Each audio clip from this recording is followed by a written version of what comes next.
Delighted now to welcome our panelists for the battery materials panel.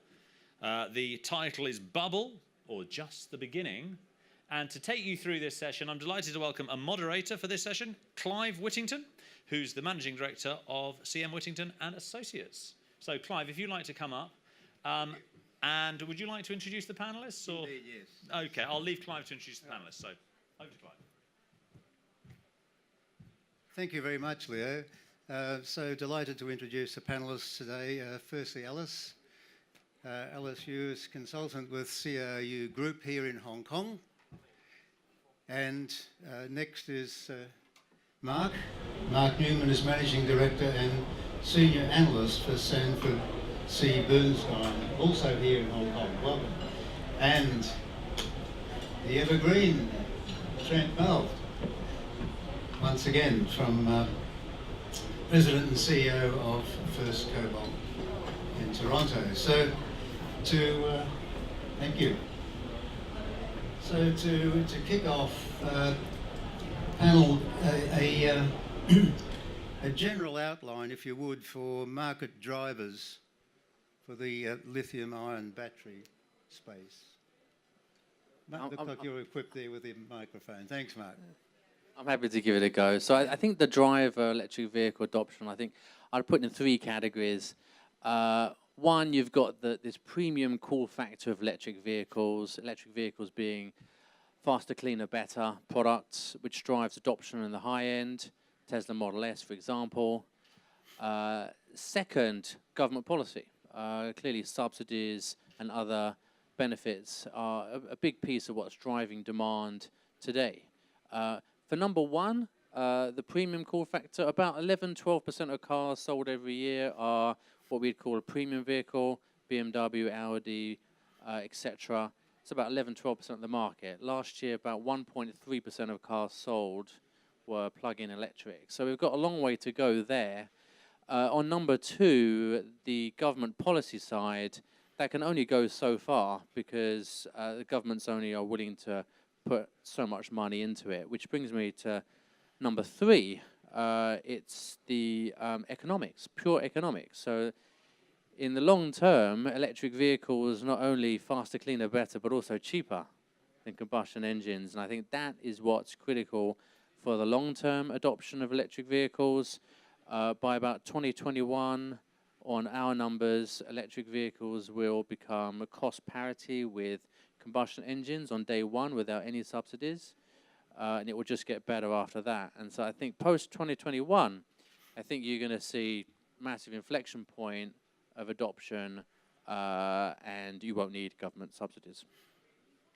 Thank you. Alice, would you like to comment again on the drivers? Yeah, so I agree with Mark's perspective that the government policy has been a key driver for the uptake of EVs, and the policies have really varied by country. So Norway and the Netherlands are, especially Norway, are being quite at the forefront of EV policies. So they are looking to ban the sale of internal combustion engine vehicles by 2025. And even last year, I think around 25% of their new vehicles sold were already EVs.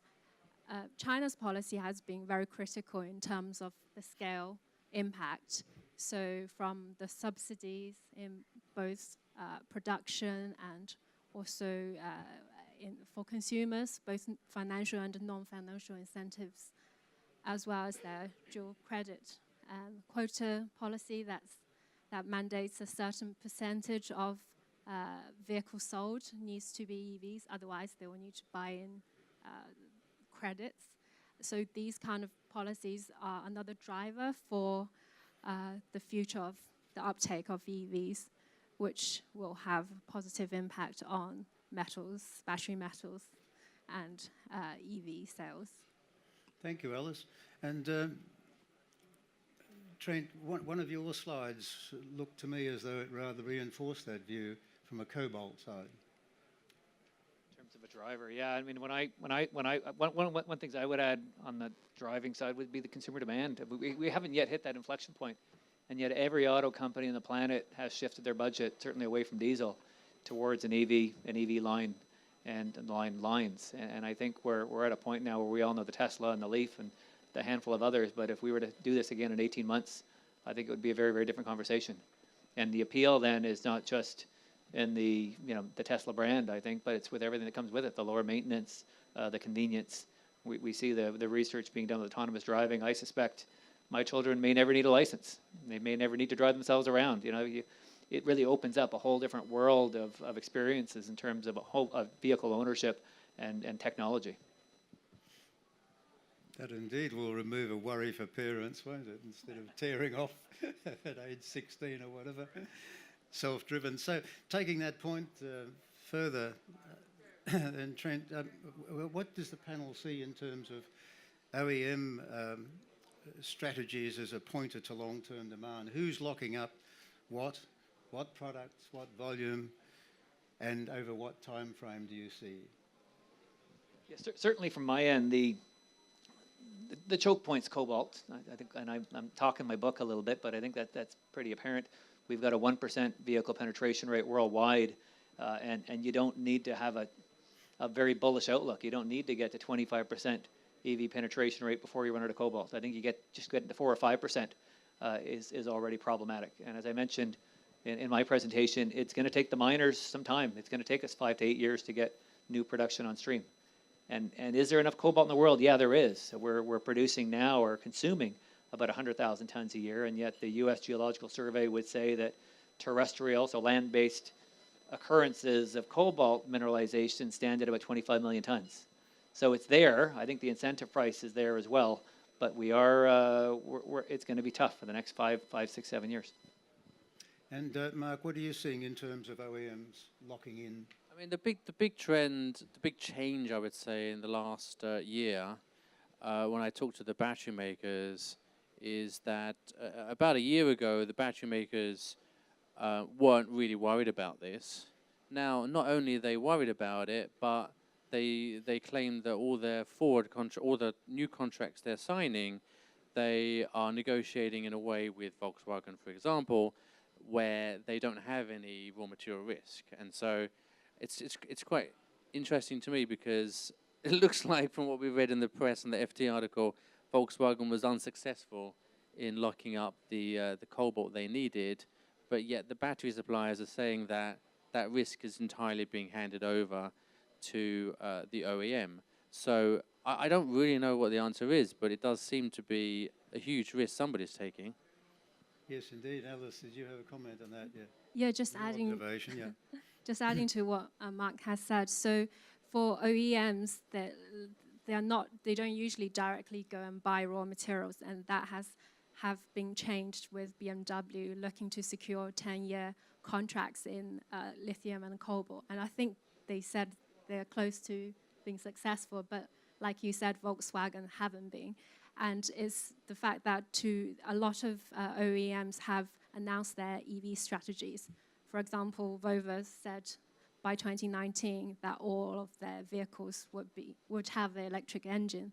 Others, like a Jaguar Land Rover, they will have electric vehicle option for all of their models. So, and to have these long-term goals, raw material security concerns them. That's why some OEMs have gone down right to the mine to secure materials. Another example could be Great Wall Motors in China.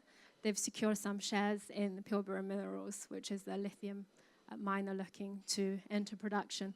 So all of these issues has caused OEMs to think differently.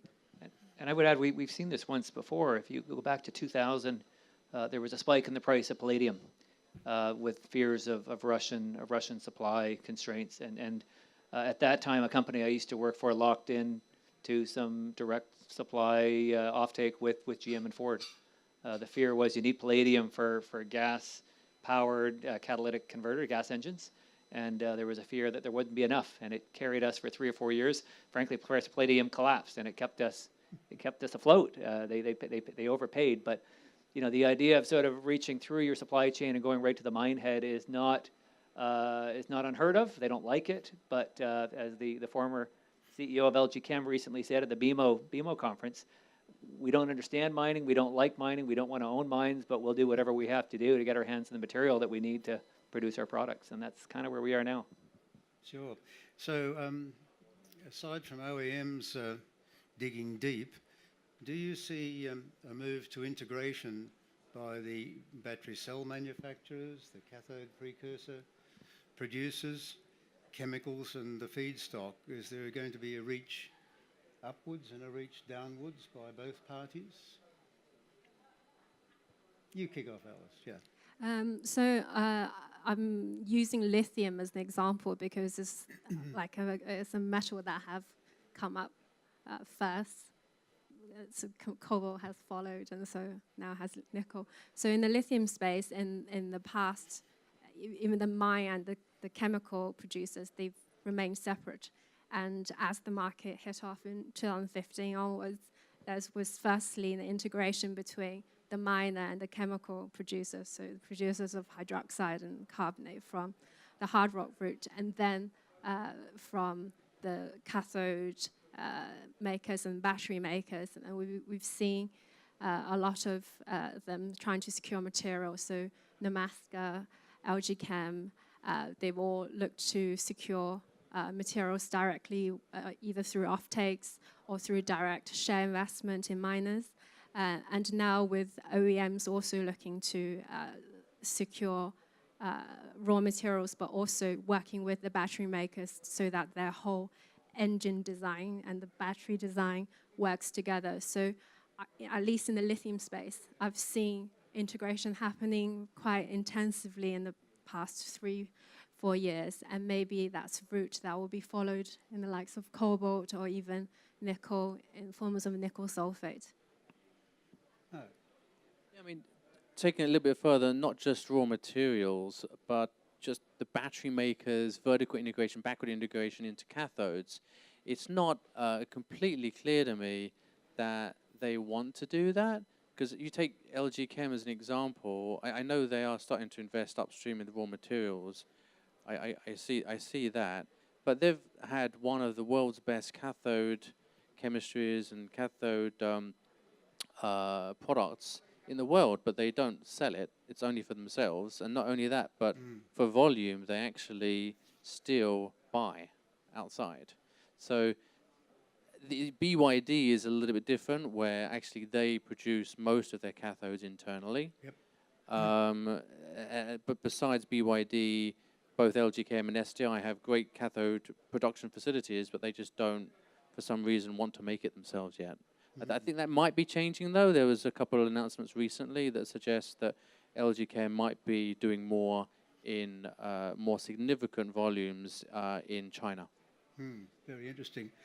I think what we might do is now, taking the point about manufacturers of cathode precursors, Trent, I wonder if you could comment on this next slide for us, please, which I think you're most skilled at. Sure. Well, skill is a relative term, I suppose, but thank you. Look, when you look at the battery chemistries, as I mentioned in my presentation, we settled on the NMC chemistry, and so this shows you the evolution of the composition, and from a 111 down to where we are today, a 622. So we've gone from kind of 1 part nickel to 1 part cobalt to 6 nickel to 2 parts cobalt. And the whole idea here is around thrifting around cobalt. How do you take cobalt out and bring more nickel in, which gives you better energy density, but it comes at a cost, and that's what this graph is meant to illustrate. So as you work your way along the bottom scale, you're getting better energy density, but as you drop down the chart on either side, you're sacrificing thermal stability, which is when your battery effectively catches fire, and the other side, the longevity of the battery itself. And so the prevailing, I guess, the holy grail that we're aspiring to is towards an 811 chemistry. So get the cobalt content in the cathode down to 10%. You can't take it out completely. We're sitting at a 622, and I think what this curve or this chart is meant to try to represent is how we're at a 622, but the breakoff becomes pretty steep in terms of the thermal stability and the longevity of the battery, and the technology is probably capped for the time being at a 622. I think we will get through it eventually to the 811, and from where I sit, from a mining perspective, I think lower cobalt's not a bad thing because it's gonna help vehicle penetration rates, lower the cost of the battery packs, and probably as a net neutral to the commodities. Increased EV penetration is where we all want to go, but just some technological challenges we need to get through. Do you get past that? I think, as Umicore and others have said, we're not yet there. You can't take cobalt out of the battery, which is where a lot of the battery makers would like to go. Be curious to hear if Mark and Alice have a view on the vanadium redox and things of that nature. Yes, Margaret, if you could clarify it for me, being a nickel person, what's wrong with good old nickel? Why do you need the cobalt? I mean, So I think the trend towards low cobalt content is essential. I think all the battery makers, cathode makers realize that. The problem is cobalt acts as a stabilizer for the chemistry, and so they still need some cobalt. There are chemistries out there, though, that do use zero cobalt, or close to zero, like eLNO and LMO, and there's a bunch of chemistries out that use zero cobalt. However, like Trent said, that the kind of best overall chemistry is NMC, and that's kind of consensus in the market at the moment. That's not just that we're talking about the battery makers, the cathode makers, all these researchers. That's kind of now consensus. That's the best. And both LG Chem and SK Innovation have said that NMC 811 will be commercialized within this year. So I think that if I were to go back 1 year ago, that is about 2 years earlier than our original assumptions. So it is progressing faster than expected. However, still the great majority of NMC on the road today is still NMC 111, actually.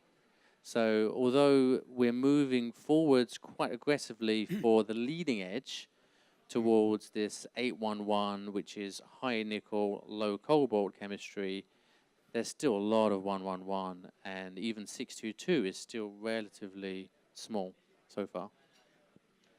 and Alice, any observations from yourself? I think so. When you think about lithium-ion batteries, they effectively have two main applications. So one is in electric vehicles, the other one is in energy storage. For electric vehicles, most of the supply chain or the battery technology are quite heavily invested in lithium-ion technology. So I'm talking about the shift completely away from lithium-ion to something else. For energy storage, lithium-ion is not the dominant type, but then we're looking at recycling lithium-ion batteries in the EVs for applications in energy storage. And sort of going forward, technologies that kind of doesn't require lithium-ion may take a while to prove their commercial, the ability to produce them commercially. So, Thanks, Alice. I wonder if we might move to another subject, which perhaps a lot of us don't fully understand. We'll go to the other side of the cell, to the anode.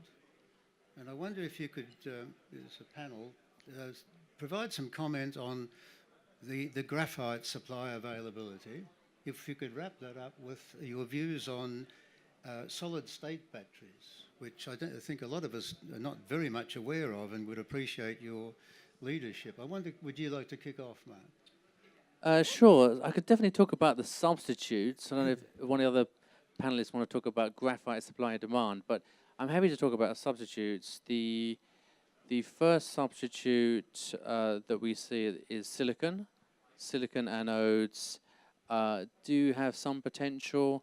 Already we're seeing chemistries where silicon 2 to 3% blended with the rest being carbon graphite already in use commercially. But to get that to a meaningful 20, 30, 40% is very, very difficult. There's a lot of research going on around that. And it seems like in the next 5 to 10 years, we might see some improvements there. But graphite is still just so much easier to use that I think it's going to remain dominant for probably the next 10 years. And then your other question, solid-state batteries. Solid-state batteries can be used with graphite with silicon or just with solid lithium metal, which would be the ultimate nirvana of solid-state batteries. It would be lithium metal solid-state. That's probably a good 10 years away, but that would completely replace graphite completely. Yeah. Would it? And Alice, anything from yourself? Yeah, so the graphite market has seen prices rise quite significantly, maybe end of last year, this year, and graphite is used not only as anode in batteries, but also in steel making. So it has had a big impact on the market. And the graphite market is quite complex. You have synthetic graphite made from, in the form of needle coke, made from petroleum processing, and also natural flake graphite. So the substitution, the possibility of completely substituting away from graphite, I think is the key worry for the market. And as Mark said, ore type currently is the main dominant type of anode. But going forward, if we're going to solid state, which has high energy density and better performance and better safety, then graphite may not be needed. There are a couple of stages to the solid state battery. So one is just replacing the electrolyte to a solid form. And then because the battery contains different components, so the cathode, anode, separator, electrolyte, then as you move towards more advanced solid state lithium-ion batteries, then each part need to be sort of changed to ensure that they all fit together to maximize the battery's performance. So it's a quite sort of futuristic or unproven as to what kind of solid state technology will be used. But I think Toyota has a very ambitious plan for 2022. They're looking to commercialize some solid state batteries, but I'm not quite sure what technology they are using. I think when Toyota says solid state, I believe they mean solid state lithium ion, meaning the electrolyte is solid, but it's still graphite. Okay. Anode, I believe. Yeah. Which for automotive applications, just fine, isn't it? I wonder if we could move on to the question of recycling, which is important for all raw material producers. I haven't got anything more to contribute other than this slide, which is covering the production of nickel sulfate, which I'll be talking about tomorrow. But I just wanted to highlight the segment here for the production of nickel sulfate used in both the battery and the plating industry. Currently, 20% of the feedstock comes from recycled. Now, that is quite significant. The others we'll talk about tomorrow. But that's probably because of the long-established use of nickel cad cells and nickel metal hydride. So there is nickel in the system already. I just wondered about the panel's view for the potential for recycling the other principal chemistry components of cobalt and lithium. And would you care to talk about, give us your views, please, Trent, on the cobalt side? Sure, and I think my panel members will have deeper insights, but yeah, from a simple scale perspective, given where we are in the evolution of EVs, there's a role there. It's more in the lab than commercial at this point in time, but the contribution of recycled material out of the EV space in light of the growth rate and the penetration rate we're seeing, it's going to be relatively small. We're talking about a 10-year battery, ostensibly in a Tesla, and so for the time that's going to take for that to come back into the market as a recycled product, I think it's going to be an important contributor over the longer term. And there is, if you want to talk about live examples, Apple just had their second generation robot, Daisy. I think they went from Liam to Daisy, and she can recycle now 200 iPhones an hour. But it's it's still at infancy. I think we'll see more of that in the time ahead. It can only be positive to the industry. Fine. Any other comments? I think the more likely way to recycle or is second life, like reuse the batteries so the car can drive for average life 11.5 years for a car. When the car retires, most batteries will still have some lifetime left, and they can be repurposed on the grid, energy storage systems, which we touched upon. Therefore, you've got another potential 10 years. So we've really got 20 years before the recycling issue really has to be solved. Eventually, it will have to be solved, particularly for cobalt. But yeah, we have 20 years, I think, before it becomes an issue. Thank you, Mark. Alice, any view from yourself? Yeah, maybe I'll offer an opinion that's different from Mark's.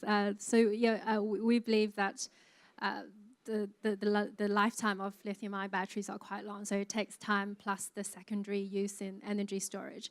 And also the first generation of EVs in China, they don't contain cobalt, they were LFPs. But we think the market for recycled cobalt probably will pick up this year and will start to increase quite significantly in the early 2020s. Yeah. Thank you very much. So we've just got, as we draw towards the end, a lot of people ask about the management of risk in this battery raw materials arena. So I just give you here a slide on the opportunity to manage that risk. The key ingredients that one can hedge are existing contracts for nickel and cobalt on the London Metal Exchange. And in this case, it's the metal, the nickel metal and the cobalt content of the chemical sulfates that can be hedged. That I do myself quite actively. Also, an insight into the LME allows us to talk about is that next year they will have a contract that will enable you to hedge lithium carbonate equivalent. That's probably about the middle of the year. And therefore, the opportunity to manage that risk exists at every stage in the cycle that's where title changes. So you can hedge the metal content of the feedstock chemicals, of the cathode chemicals, the cathodes themselves, that's the metal content of, the metal content of the cells, and the metal content of the battery pack and the EV. Do you have any views on that as a panel? Do you see opportunity for protection of risk? Well, the LME was certainly looking to bring in a cobalt sulfate contract, and they backed away from it. It's opaque, it's a thin market, but certainly any ability to hedge cobalt sulfate, if that's what a miner was to produce, is only going to open up doors in terms of your ability to finance a project. So I don't think we're there. I think it would be positive if we can get there, but it's a small market. So from my perspective, it would be a welcome initiative, but I don't know how we would get there. Yeah, that's interesting. Thank you for that, Mike. I think you put your finger on it. And next year, which I've not included here, the LME is going to produce a more liquid contract, which will be cash settled on 1 day in the month, which should improve the liquidity. So as a cobalt producer, you've raised a very good point that I think is universal for everyone in the chain. So thank you for that. We've just got a little time left, and what I'd like to do is ask the panel a key question. 2 points, if I may. Is there enough nickel? Is there enough cobalt? Is there enough lithium to meet demand? And the final question is the heading of this panel session. Is it a bubble? Or is it the beginning of something big? So perhaps we'll start with Mark in the middle, and then Alice and Trevor. On the raw materials, first of all, well, I'm not a mining analyst, but from the data I've seen, there seems to be plenty lithium long term, and I believe also plenty nickel. Cobalt is the one everyone's worried about still, which is why there's all this discussion about moving to lower cobalt content cathodes. On the question of bubble or just the beginning, I'd say just the beginning, or should we say the end of the beginning? Nice words. Alice, it's your view, please. I think the EV revolution has taken the market by surprise and has fundamentally changed the market for nickel, cobalt, and lithium.